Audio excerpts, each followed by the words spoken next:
Hola. Hola.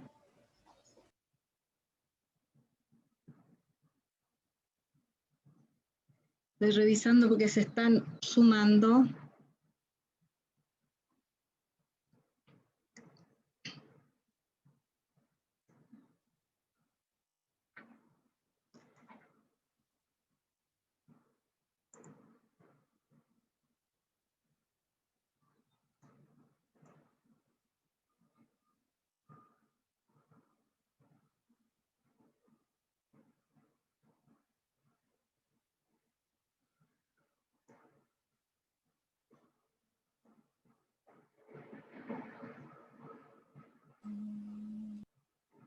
¿Me escuchan, chicas?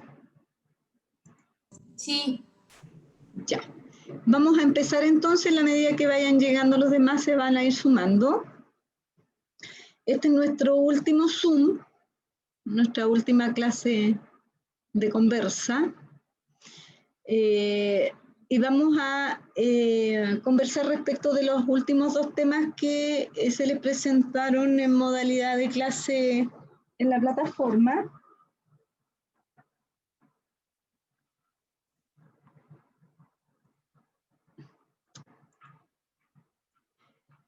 En primera instancia vimos todo lo relacionado con el programa de intervención y para redondear ese tema, yo me imagino que se dieron cuenta que la estructura en que se presentó un programa de intervención es la misma que ustedes van a encontrar en cualquier programa, donde tiene una introducción para contextualizar el tema que se está abordando, la descripción del problema, en este caso que es relevante, para poder justificar la intervención que se está programando, los objetivos que tienen que estar, por supuesto, claramente definidos y las acciones con cada una de las actividades con su cronograma correspondiente y finalmente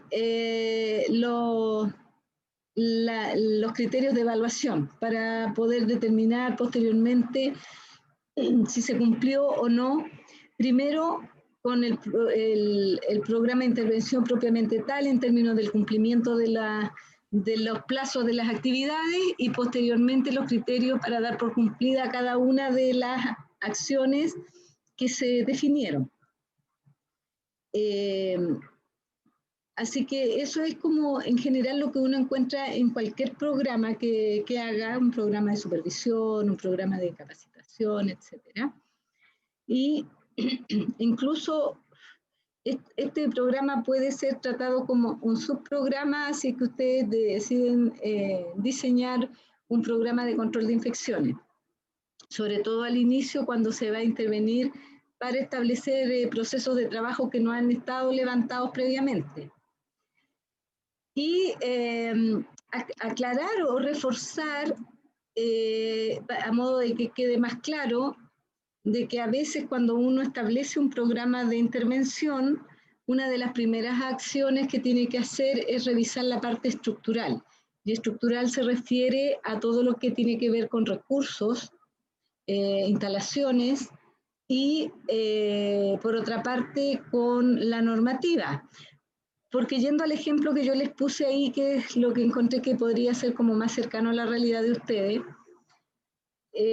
ustedes podrían encontrarse con un problema de incumplimiento de las medidas de precauciones estándar y al ir evaluando las causas, porque todo en primera instancia son como simultáneas las actividades, yo no sé si ustedes se fijaron, son simultáneas en términos de ir encontrando también las causas que originan el problema, para poder considerar si se van a incorporar en este programa de intervención, y dentro de eso nunca hay que olvidar que puede haber causas externas al comportamiento de las personas, que puedan estar incidiendo en que las cosas no resulten como uno espera. Como los ejemplos que le puse ahí de la infraestructura, por ejemplo, para el lavado de manos. que si están los lavamanos donde tienen que estar, si están funcionando, si hay también provisión de agua y por otra parte de los recursos que se han destinado para estos fines, que si efectivamente se le está dando a la gente el jabón, si hay toalla de papel para el secado de mano o en su reemplazo el alcohol gel, etcétera. Y si uno lo lleva al uso de otros EPP, si es que se les está evidenciando incumplimiento en el uso, por ejemplo, de mascarillas, de pechera, ver si se han estado adquiriendo y entregando, poniendo a disposición del personal esos insumos para que los pueda ocupar cuando corresponda. Entonces, en primera instancia hay que abordar todas esas cosas y también lo que dice relación con la estructura normativa, porque si yo espero que la gente se lave las manos, previamente tengo que tener una normativa de lavado de manos. Si quiero que cumpla todas las precauciones estándar, una normativa con las precauciones estándar donde claramente se señale en qué circunstancias y cómo deben usarla. Uno no puede esperar que la gente tenga ciertas conductas o comportamientos si uno no les ha dado los lineamientos para hacerlo. Entonces, todo eso se tiene que analizar al inicio de un problema. Y yo menciono este porque es el ejemplo que tomamos, pero también uno pudiera tener algún programa de intervención, por ejemplo, que aparezca en la casuística del establecimiento, un problema que aunque no esté instaurado a una vigilancia, pero llame la atención. Las cosas que están generando problemas habitualmente llaman la atención. Otro ejemplo sería, por ejemplo, en la parte de infecciones que de pronto empiezan a consultar con más frecuencia de lo habitual pacientes que tengan, por ejemplo, un proceso infeccioso a nivel glúteo post-inyección intramuscular entregada ahí en el establecimiento. Y que puedan evolucionar a ser un absceso o una infección más severa. En ese caso, el problema se evidencia y hay que empezar a buscar las causas que lo originan. Entonces ahí también revisar la normativa de administración de medicamentos, la capacitación o las condiciones que tiene el personal que está aplicando el procedimiento y de esa manera ir depurando y detectando cuáles son las posibles causas que originan el problema para ver si corresponde incorporarlas en el programa de intervención. Entonces, una vez que se tiene claridad respecto de eso, se empieza a diseñar lo anterior.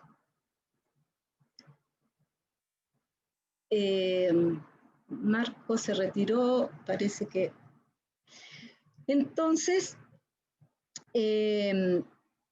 la otra diferencia que me gustaría señalarle es que yo en la clase les puse también que un programa de intervención puede surgir como necesidad a resolver un problema de un brote.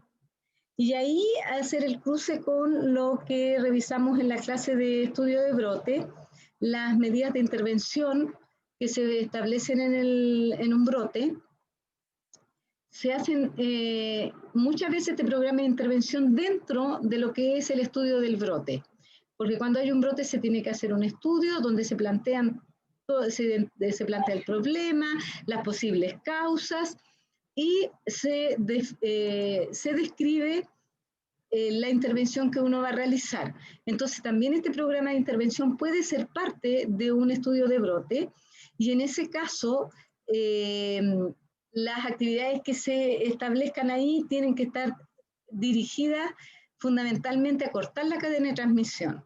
En otro tipo de intervenciones, las actividades se tienen que enfocar a responder a otros objetivos, como son mejorar el cumplimiento de tales prácticas, resolver un problema de casuísticas de infecciones relacionadas con otros procedimientos.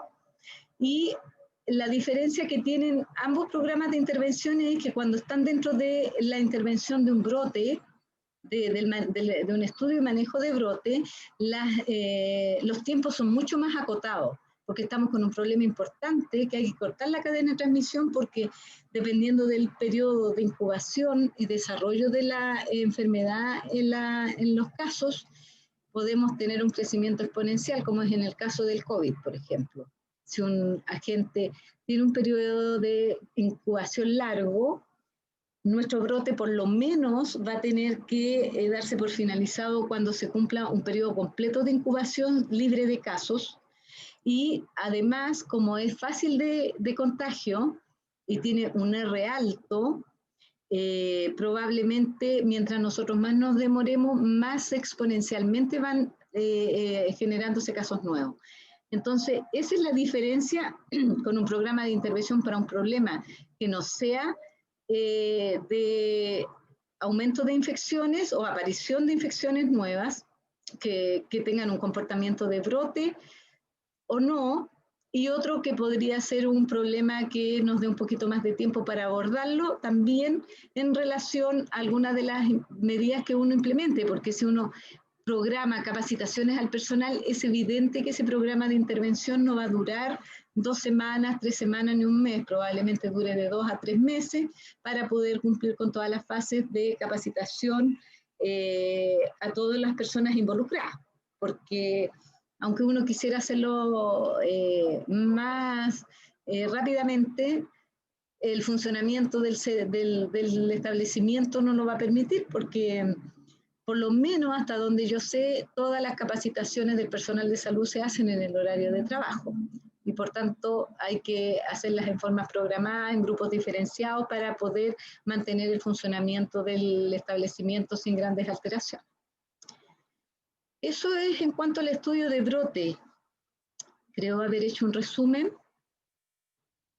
Si alguien tiene alguna consulta.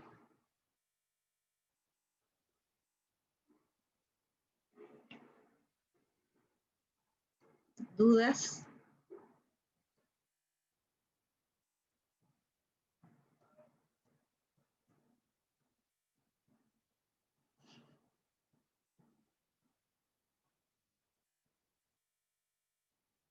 ¿No hay preguntas?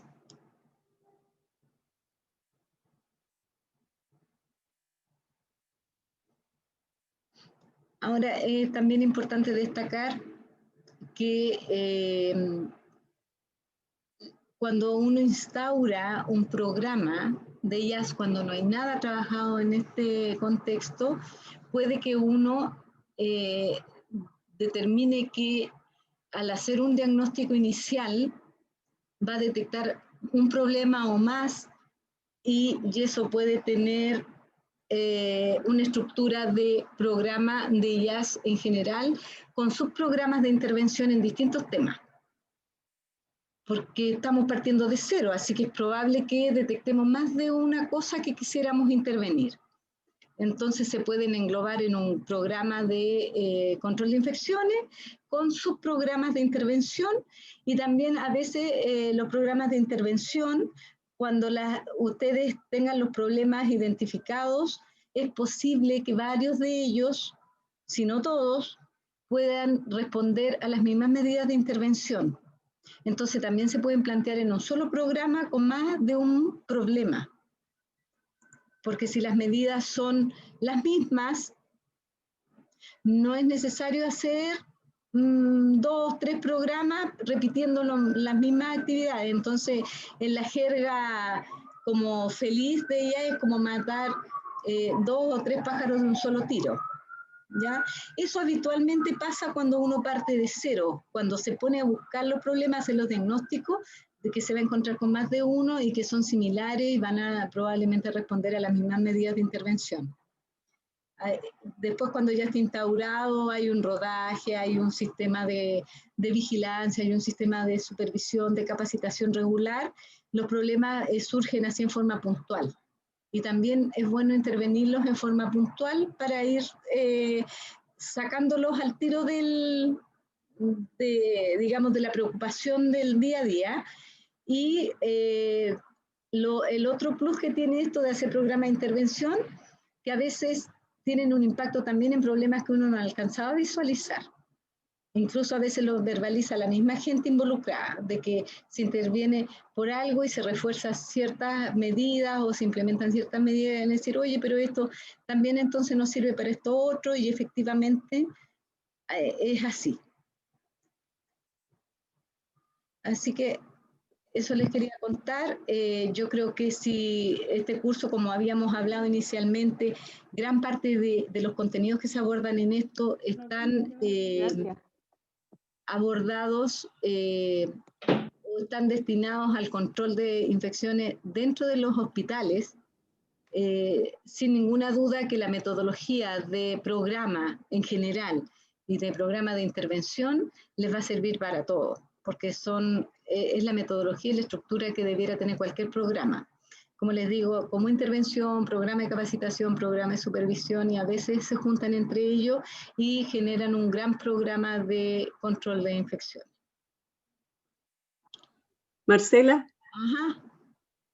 Hola. Hola. Hoy, mira, lo que pasa es que, bueno, por lo menos para mí me cuesta un poco hacerlo carne, como revisarlo y todo, porque nosotros vamos, como siento yo, como un paso más atrás.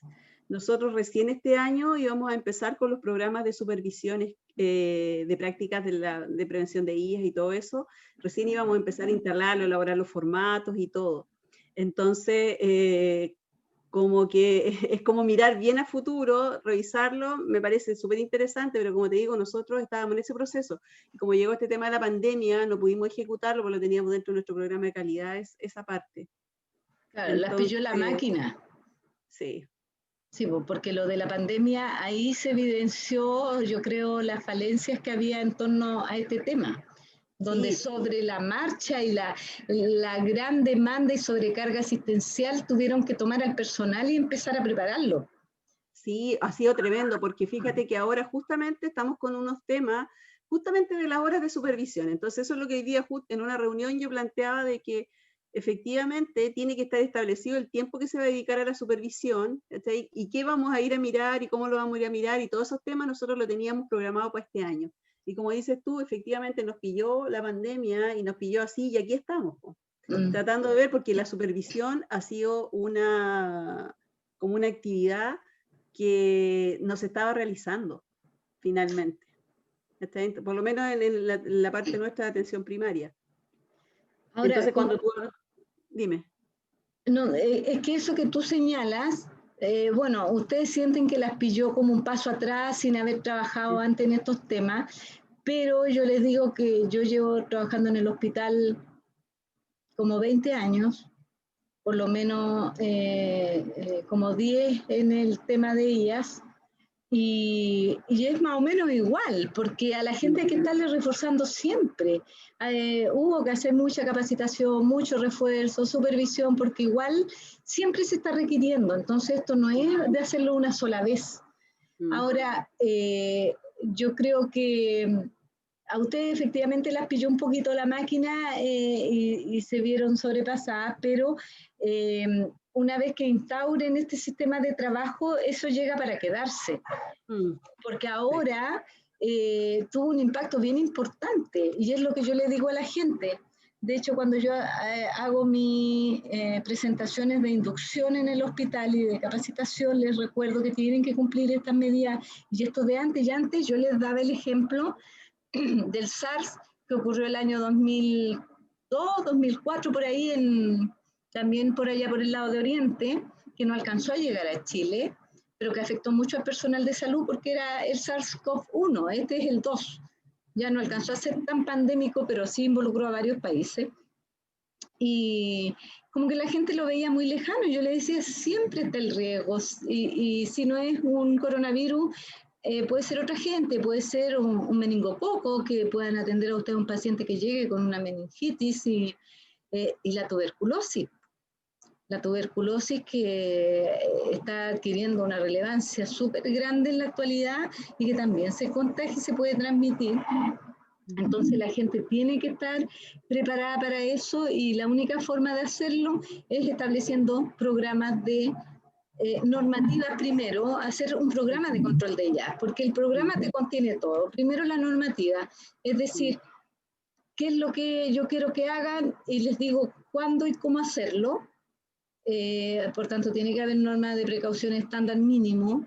Después tengo que tener programas de supervisión, porque tengo que supervisar algo que yo indiqué que había que hacer. No puedo supervisar algo en el aire. Entonces, una conducta que yo voy a evaluar tiene que estar sustentada en una normativa. Entonces, tiene que existir previamente la norma, después el programa de supervisión y de acuerdo a eso el programa de capacitación. Entonces, cuando ustedes están en condiciones de desarrollar un programa, como les digo, este programa de intervención que yo les presté tiene más o menos la misma estructura que tienen prácticamente todos los programas, y en ese escenario, si ustedes se sientan a escribir uno, se van a dar cuenta que pueden escribir un programa de control de IAS inicial que diga que van a empezar a implementar un programa van a desarrollar normativa, van a desarrollar capacitación, van a desarrollar supervisión y después evaluación de esos procesos. Y cuando se requiera, por problemas puntuales, los programas de intervención. Sí. Esa es la idea. Esa es la idea con la que debieran trabajar. Sí, totalmente. Es como que ahora se nos vino todo encima y efectivamente el tema de la supervisión, el tema de crear los programas, se nos viene con algunas cosas que no son muy agradables, cosas que no han pasado, de supervisiones también y cosas. Y yo creo que vamos a tener que empezar a trabajarlo ya a partir de enero del 2021. Claro. Así como prioridad. Y yo creo que... Hemos conversado con la Sandra igual de generar un programa de control de IAS acá en la comuna. Yo creo que eso, después de este curso, yo creo que va a ser uno de las actividades que nosotros vamos a desarrollar en conjunto ahí con las chicas que son enfermeras, para desarrollar. A lo mejor vamos a empezar con poco, no sé si existirá eso en APS o si existirá en otro lugar, pero por lo menos nosotros ya lo tenemos como mirado y pensado. Sí, pues que bueno, yo les digo que con que ustedes lo aborden a actividades como las precauciones estándar, las basadas en mecanismo de transmisión y la prevención de las enfermedades en el personal, que es el otro tema que vimos también, dan un gran paso y que es lo más relevante para ustedes de acuerdo a su realidad. Así que sería bueno si lo hacen en comunidad, yo creo que va a ser más fácil, van a aportarse entre todos y con eso tendrían instaurado un programa de control de infecciones. Sí, sí, a mí me lleva, porque además que cuando estaba leyendo el tema del programa de salud del personal, también nosotros ahí, por ejemplo, ¿quién desarrolla? Si viene por la acreditación, solamente lo desarrollan, por ejemplo, los que tienen equipo de rayos, por ejemplo. El resto no lo trabajamos, entonces hay harto que escribir, hay harto que poner, hay harto que organizar, estas mismas vacunaciones. Ahí yo tenía la duda porque, por ejemplo, la vacunación que va a venir después del COVID, todo eso también puede estar dentro de este programa, o no necesariamente, o no sé, por las que se hacen de la influenza. Para cerrar un poco el tema del programa de intervención, después vemos eso del personal. Okay. Por si alguien tiene algo más que comentar o preguntar respecto de los programas de intervención, pero efectivamente, como dice la Magna, todo esto puede configurar con que ustedes tengan un programa de control de IAS enfocado a desarrollar las normativas específicas, más los programas de supervisión, de capacitación, y declarar que van a desarrollar programas de intervención en estos temas cada vez que sea necesario. Con eso ustedes tienen armado un programa de control de infecciones. Si después le van detectando otras necesidades, las van sumando. Pero yo creo que con eso abordarían por lo menos el 90% de los temas que son relevantes para ustedes. Y por eso, cuando partimos con este curso, yo les mencioné también que podía dar la sensación por los temas que vimos inicialmente, que no les hacía mucho sentido porque los cursos de 80 horas en general tocan mucho esos temas porque están destinados a la preparación de gente que trabaja en los hospitales, donde esos son los temas que se tienen que manejar. Pero sin ninguna duda que al ir avanzando y viendo estos otros temas, sí a ustedes les sirve, sí les son aplicables a su realidad. Así que espero que por lo menos a esa parte ustedes le saquen provecho y les sirva para la implementación en la práctica. ¿Algún otro comentario o consulta respecto de programa de intervención?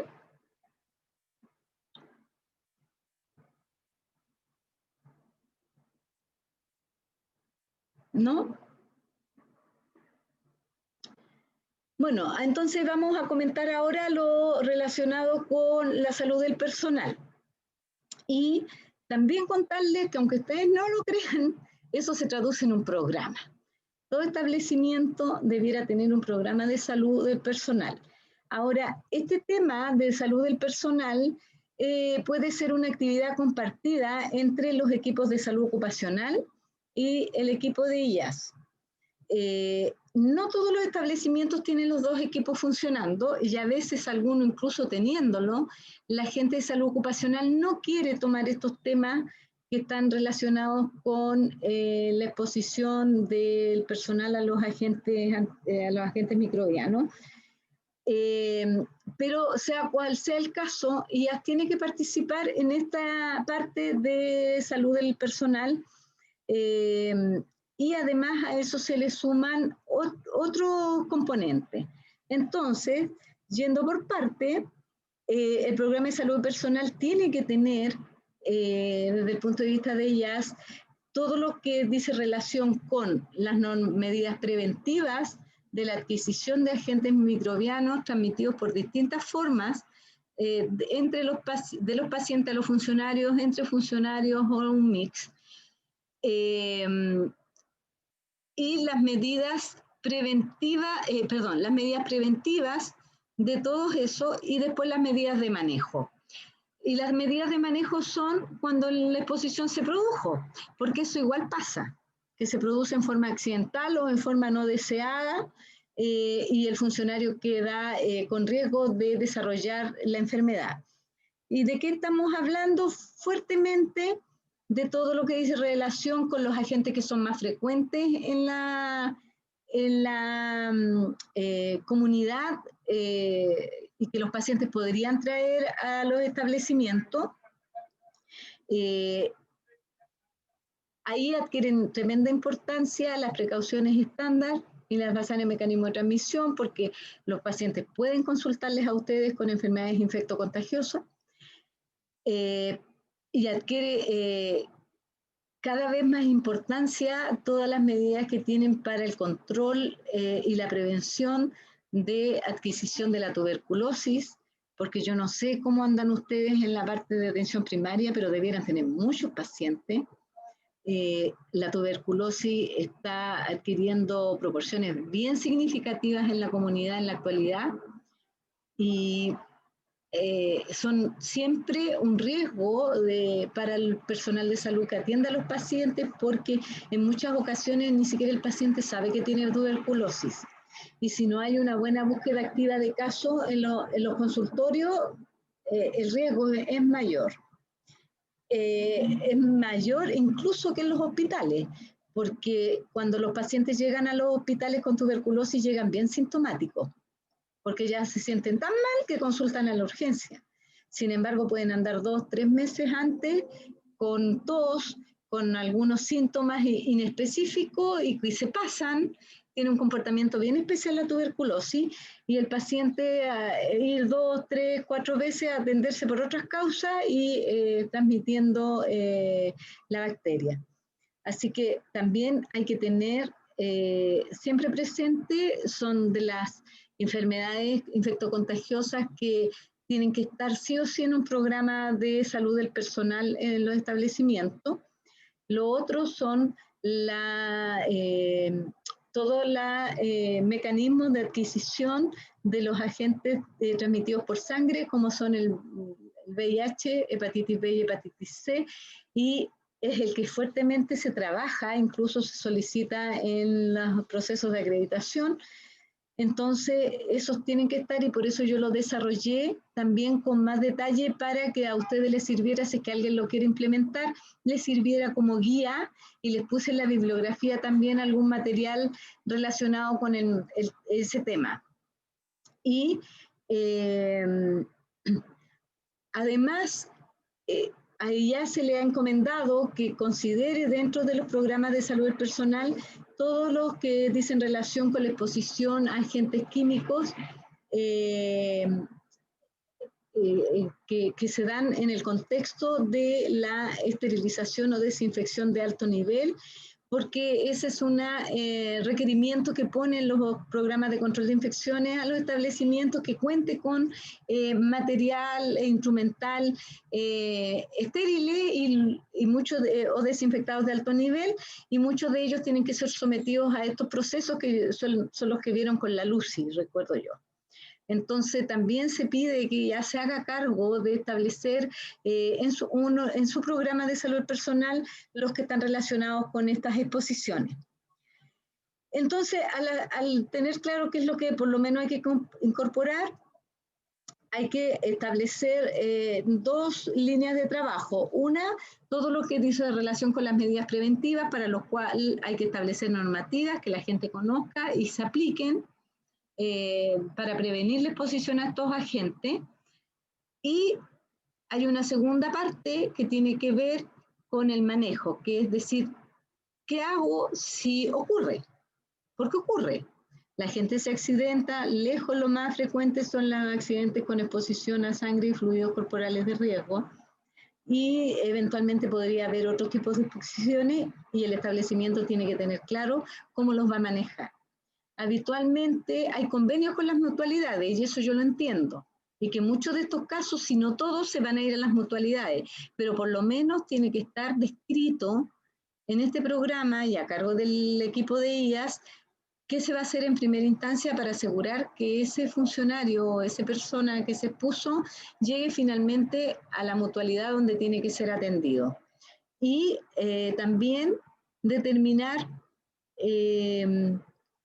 con aquellos que no tienen cobertura de mutualidad, pues, porque la realidad de los establecimientos es que a veces tiene personal a honorario que no tiene la misma cobertura, tiene estudiantes que cuando se accidentan es un problema porque a veces los establecimientos de los formadores no tienen claro cómo hacerlo, entonces es súper importante tener todo eso bien definido y bien escrito para que cuando ocurran las cosas no se genere un caos que haga que se produzca demora entre que ocurrió la exposición hasta que la persona tuvo la atención que ustedes definieron o acordaron como un acuerdo con la mutualidad, valga la redundancia, para hacer el manejo.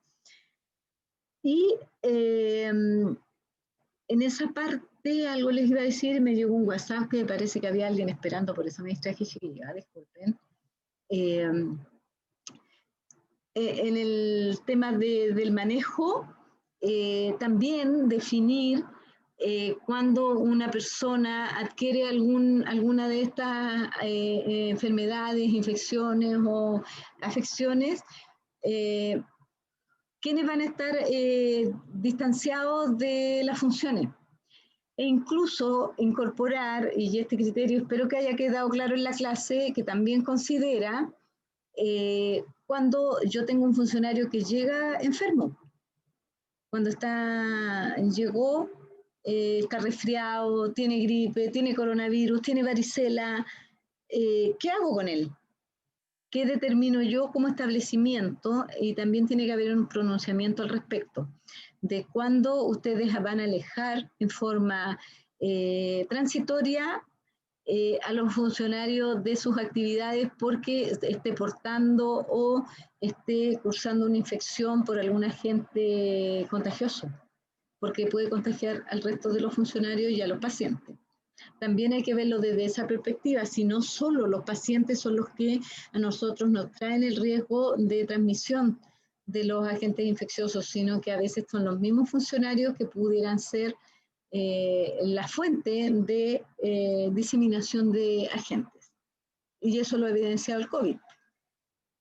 Así que todo eso tiene que estar dentro de un programa para que tengan clarito qué hacer. Y yo le digo, suena como grande, pero no son tan grandes, porque en 2 o 3 frases se puede definir qué se va a hacer con esto.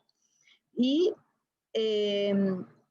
volviendo atrás, pero porque está como por el ladito y es compartido, una de las acciones que pueden considerarse como preventivas por una parte, pero también como manejo de la exposición cuando ya ha ocurrido, es la que está relacionada con las inmunizaciones. Y es ahí vamos a tener que diferenciar, y ahí viene el tema que me preguntaba la Magda recién. Los programas de inmunizaciones donde se involucra IAS, por lo menos IAS tiene que decir algo respecto de la inmunización contra la hepatitis B, porque es parte de los riesgos de exposición que tienen los funcionarios. A veces se reúnen estos temas en una sola equipo, puede que lo haga solo IAS, o lo haga salud ocupacional, o lo hagan en conjunto, pero IAS por lo menos tiene que asegurarse que el programa de inmunizaciones de hepatitis B esté ahí. El de influenza se agrega, que ya no es campaña. Ustedes saben que hace unos años ya la vacunación de influenza es programática. Y ahora se va a sumar la de coronavirus, que yo creo que llegó para quedarse, igual que la influenza. Entonces, por lo menos, esos 3 programas de inmunización, esos 3 tipos de inmunizaciones tienen que estar contenidas en un programa a cargo o con participación del equipo o el encargado de ellas del establecimiento. Porque yo creo que el coronavirus se viene a sumar para quedarse junto con los otros 2 que tienen permanencia en el tiempo.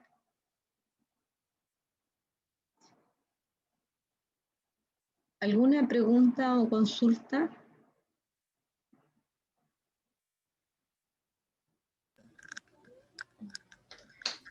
Marcela, Sí. hola, consulta.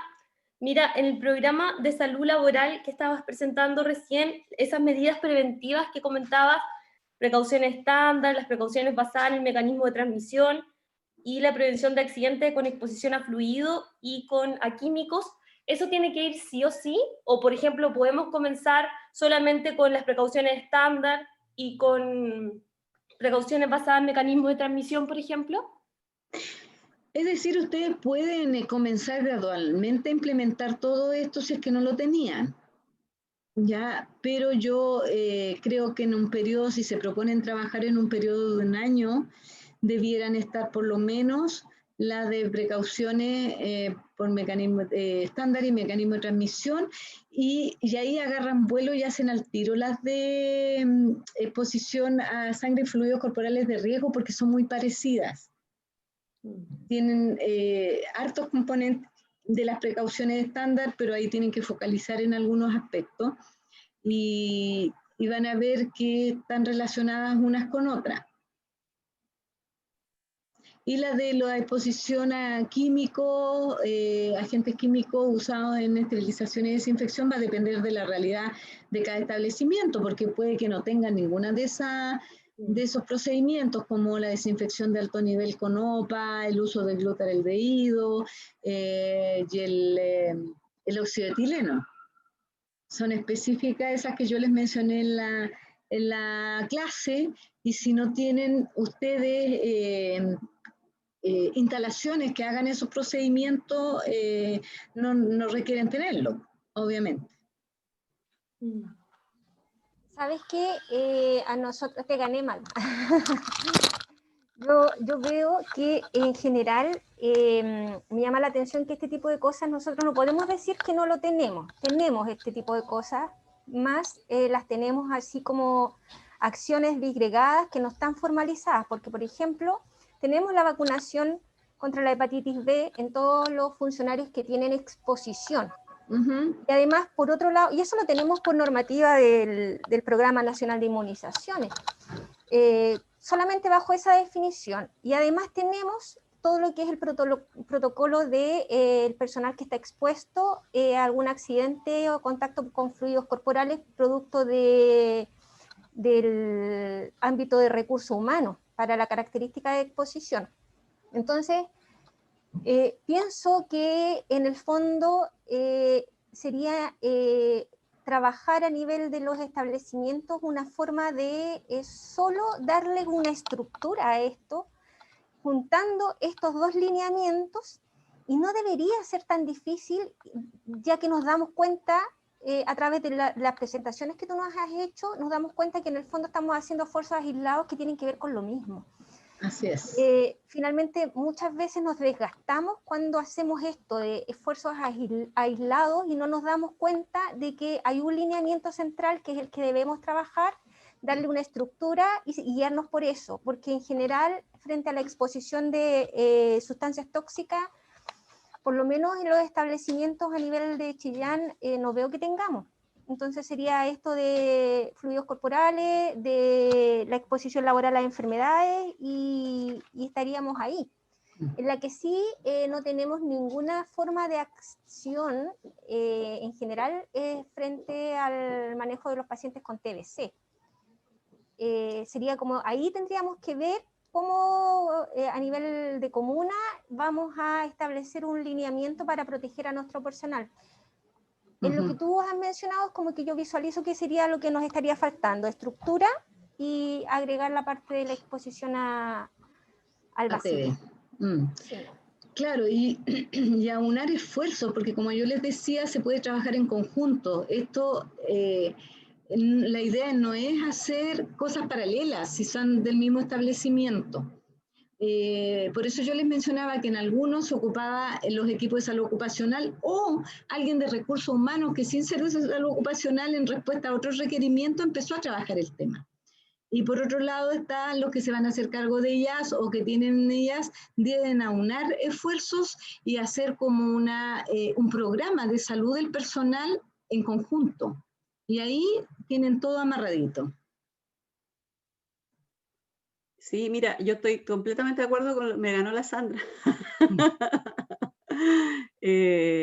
Solamente un detalle que nosotros ya lo vimos en una de las acreditaciones, que bueno, nos preguntaron una tontera de que nosotros usábamos formaldehído porque como hacemos cirugía menor y todo, y que teníamos, bueno, finalmente hicimos todas las averiguaciones, pero de cualquier manera igual se usa en bajas dosis, en poca cantidad, el líquido para las muestras. Entonces, ¿qué nos ha ocurrido hoy? Porque yo siento que igual es necesario ponerlo dentro de un programa que se han roto, por ejemplo, los envases. Entonces, como que ¿qué hago con el envase? De repente lo tiran en cualquier parte, no hay una medida preventiva, entonces todas esas cosas yo creo que igual debieran estar escritas como un agente químico de riesgo. Eso. Y lo otro que me parece muy relevante, por ejemplo, el tema de la TBC, nosotros tenemos baja pesquisa. Entonces, cuando hay algo, tampoco tenemos, por ejemplo, si alguien manda a alguien a hacerse una pesquisa, yo me imagino que está con una sospecha o algo, pero tampoco hay ninguna medida preventiva en que se tome en serio, y yo creo que, bueno, el COVID vino para decirnos, oye, ojo con este tipo de enfermedades, hay que tener algunos mecanismos de preventivos y todo, entonces yo creo que eso igual tiene que estar escrito y descrito ahí en ese protocolo, porque esto como que nos ha dicho, oye, hay hartas cosas que ustedes estaban haciendo y que constituían riesgo. Entonces, como eso. Yo no sé si les hablé de los números de las TBO, ¿sí? No. Ya, yo les voy a contar la importancia que está teniendo la tuberculosis, porque yo también en mi establecimiento tengo el pulso de eso, porque yo veo el tema de epidemiología y todo lo que dice relación con la notificación y la coordinación con los casos de TB hacia la atención primaria. También tengo la sensación de que tal vez la pesquisa de la búsqueda de casos, el tamizaje en la atención primaria se ha ido como decayendo un poco, porque resulta que yo del año 2017 hacia atrás teníamos entre 1 a 4 casos mensuales diagnosticados, y a veces menos. A veces pasaba un mes que no había nada, en el año podrían haber sido 15 o 20 casos, y ahora, chiquillas, se están diagnosticando y notificando 5 semanales. Ha tenido una explosión los casos de tuberculosis, hay mucha preocupación al respecto, y yo creo que ustedes como atención primaria están más expuestos, porque cuando los pacientes llegan al hospital llegan sintomáticos. llegan porque tienen tos, porque están con desgarro hemoptoico, porque están muy enflaquecidos. Entonces uno los mira, los ve toser y sabe que tiene tuberculosis. Pero eso es ya pasado 2, 3 meses de que el paciente está infectado. Y esos 2 o 3 meses ha ido ¿cuántas veces al consultorio, al CEFAM, al SAPU? Hartas veces, y nadie sabe que anda transmitiendo, y la tuberculosis se transmite por vía aérea. No se transmite por gotitas como el COVID. Entonces el paciente sin mascarilla a 2 metros, a 4 metros está diseminando la bacteria. Por suerte, la experiencia y por lo que está pasando, yo creo que es menos contagioso que el COVID, porque si no estaríamos con muchos funcionarios con tuberculosis. Pero en la medida, igual que el COVID, esta cuestión es igual. En la medida que aumenten los casos, la exposición es mayor, por tanto el riesgo es mayor también. Entonces hay que ponerle ojo a eso. Y tienen que trabajar con la búsqueda sistemática de casos de tuberculosis. Cuando pase el COVID, obvio, no, yo creo que no es el momento ahora, estas son recomendaciones para cuando ya podamos retomar las actividades más normales. Preguntar a los encargados del programa TV de cada CEFAM o de la red, ¿qué están haciendo para pesquisar los casos en forma oportuna? Porque si los pesquisan en las salas de espera, los pueden ir apartando, pueden establecer medidas y ustedes definir, mire, vamos a hacer tamizaje, vamos a buscar a los casos sospechosos de TB, los vamos a poner en otra sala, vamos a ir a la sala, los funcionarios vean un paciente toser, le van a tomar la vaciloscopia, le van a poner mascarilla, para proteger al personal, porque cada vez van a estar más expuestos. Eso era respecto de lo que yo quería decir de este programa, de que no pierdan de vista la tuberculosis, porque no vaya a ser cosa que en 3 o 4 años más estemos llorando todos, igual que por el COVID ahora.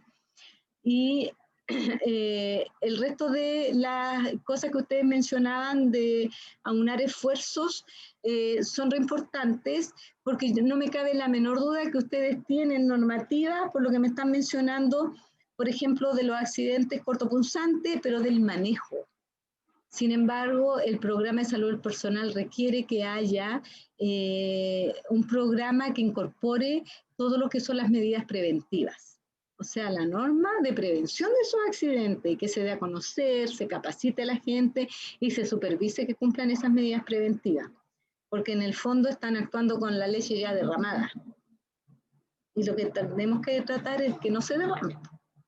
¿Ya? Y así con todos los temas. Entonces, el programa, por eso el programa se llama de control. Programa de control, porque el control implica prevenir y cortar cuando ocurre. No contar, no dejar registro de la casuística.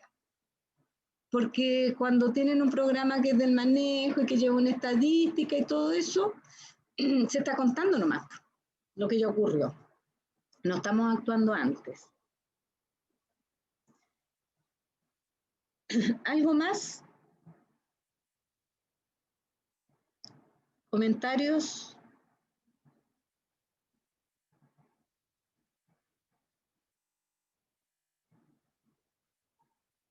¿Dudas? ¿Nada? El otro grupo con el que me reuní antes me hizo una pregunta y a lo mejor a ustedes no se les ha ocurrido, pero alguna vez a lo mejor lo han pensado o lo van a pensar. Respecto de la vacunación antihepatitis del personal, me preguntaban que cuándo se debía programar un refuerzo. ¿No tienen duda al respecto? Nosotros hemos hecho la consulta varias veces a la Seremi al respecto, porque en algunas mutualidades refieren que habría que hacer una toma de anticuerpos para determinar si existen o no existen la presencia o sea, si la persona está con defensas o no. Pero la verdad es que la Seremi, la respuesta es que el esquema completo son las dosis que existen en estos momentos y no se requiere de refuerzo cada cierto tiempo. Y que en algún caso, si la mutualidad indica un booster, debería ser administrado desde la mutualidad. Esa es la respuesta que nos han dado. Ha sido como una duda siempre latente en el sistema. Pero esa ha sido siempre la respuesta de la Seremi. Ya, la Seremi tiene razón, porque el Programa Nacional de Inmunizaciones hace un tiempo ya se manifestó en términos de que no es necesario ponerle un booster a una persona que tenga el esquema completo de vacuna anti-hepatitis B.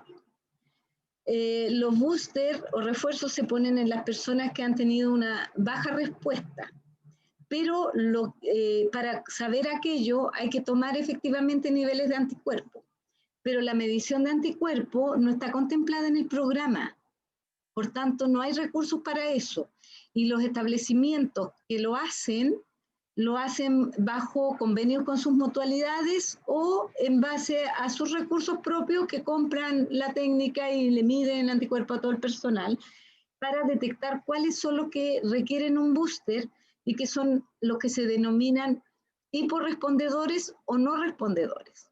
Es decir, a pesar de haber recibido el esquema completo, no tienen adecuados niveles de anticuerpo.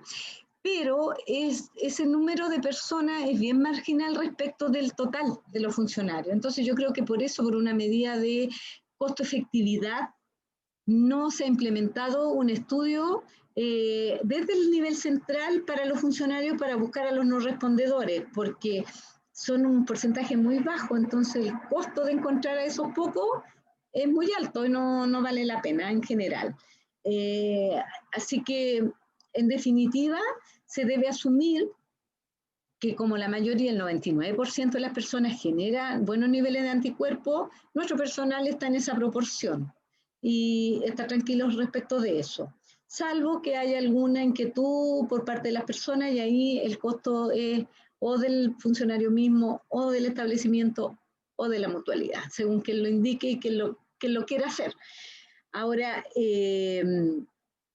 respecto de los funcionarios donde se desconoce, porque, a ver, hoy en día lo que está pasando respecto de la vacunación hepatitis B con los funcionarios de la salud es que en general vienen vacunados desde los establecimientos de formación. Los centros de formación, en la etapa de alumno, los empieza a vacunar.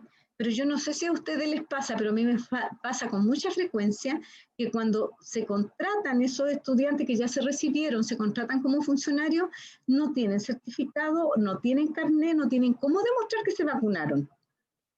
O lo perdieron o nunca se los dieron, que es lo peor, sí, porque pasa también. Entonces, sí, nos pasa eso. Es una nebulosa. Con esas personas, nosotros no podemos... ¿Sí? Nosotros cuando nos ha pasado eso, se ha tomado la decisión de si no hay registro en el RNI, muchas veces se ha administrado la vacuna, digamos, completa, porque se actúa igual que con los niños, frente al desconocimiento y al no registro efectivo y eficiente de la vacunación, se vacuna.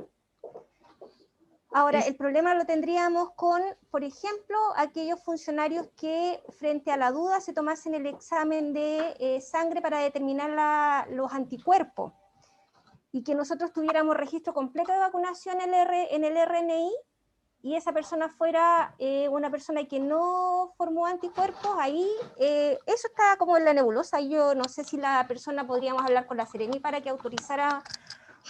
porque no habría cómo registrarlo, digamos. Entonces, cuando no hay cómo registrarlo, tampoco tienes tú cómo administrarlo y ahí habría que pedir una solicitud de autorización especial o la persona cancelar su vacunación. Exacto. No sé ahí si tú tienes experiencia al respecto. Va por ese camino. A ver, frente a ese ejercicio, lo que ustedes hacen de poner el esquema completo o no, si no hay nada que evidencie que está inmunizado, es lo que hago yo habitualmente, porque la otra alternativa es tomarle niveles de anticuerpos y el funcionario no quiere gastar plata y el establecimiento no tiene para pagarlo tampoco, no lo tiene contemplado. Entonces, se corta por lo sano, que es vacunarlo de nuevo, porque las vacunas están disponibles en forma gratuita. Y en efectivamente, de repente hay casos que el funcionario se toma niveles de anticuerpos por la razón que sea y efectivamente tiene bajos niveles de anticuerpos y requiere un refuerzo. Ahí hay que cursarlo por la vía de solicitud de vacunación especial. basada en ese antecedente con ese resultado de medición de anticuerpos, porque efectivamente el programa regular no contempla una dosis extra, por ninguna causa.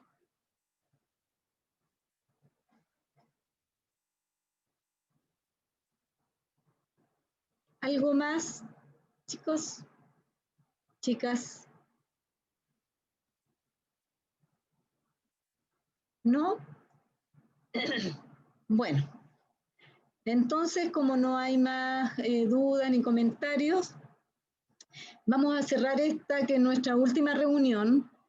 Y por mi parte quiero desearles que saquen el mejor provecho de este curso. Si algo les ha servido, yo me doy por satisfecha y feliz de que les sirva. Les deseo la mejor de los resultados también en el curso en general, que lo aprueben, que les vaya bien en el examen y que tengan un buen término de año y que a todos nos vaya bien con el COVID, que no haya un rebrote gigante. Yo creo que no va a haber, mi convicción, espero no equivocarme, pero va a quedar registrado en esto. Después nos vamos a volver locos con las vacunas, que ya se vienen, es inminente. Así que esto pase luego para que ustedes tengan tiempo de empezar a aplicar todo esto y que ojalá esté tibiecito todavía cuando lo empiecen a trabajar, porque así no se les va el ímpetu y no se les olvidan las cosas que hemos estado conversando. Así que mucha suerte, buen fin de año, que estén muy bien. Nos estamos viendo ojalá en otra oportunidad. Chao, chao. Gracias, chao Marcela. Chao, chao. Gracias, profesora. Chao, gracias. Chao. Chao, chao. Chao, gracias. Chao, gracias.